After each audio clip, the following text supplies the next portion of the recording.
Lake Macatawa is eutrophic, and that means that we have too many nutrients in the lake, and that puts the ecological cycle out of balance.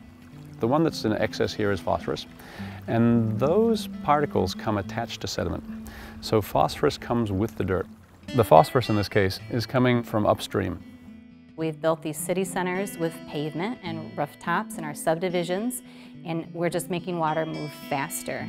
And the faster the water moves, the more erosion we have. We have no wetlands now. We have nothing to stop this water. This watershed is highly affected by weather patterns. The erosion that happens, the sediment that's delivered, is based on rainfall intensity and when it happens and how often it happens. This is one of the flashiest watersheds I know. In an inch rain, we can have the water levels rise 8 feet in a couple of hours. Picture yourself in the southern part of the watershed. It's Fillmore Township, and there are a lot of farm fields. Raindrops are hitting the soil, and if it's a big rainstorm, they're hitting the soil with a lot of impact. And they're carrying soil and all the nutrients that are attached to those soil particles down a slope to the nearest stream.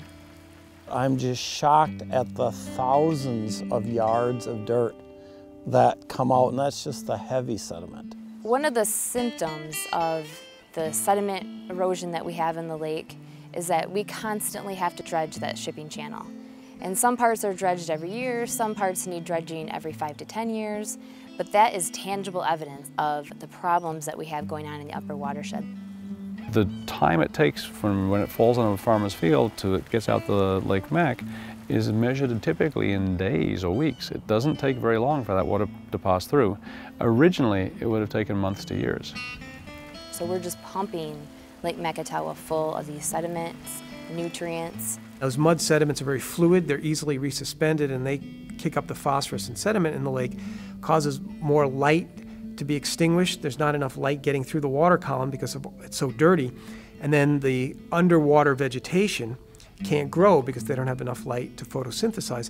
And so once you have too much sediment, too much phosphorus, you get more algae instead of the vegetation underneath, and you lose the habitat for the fisheries, for the wildlife.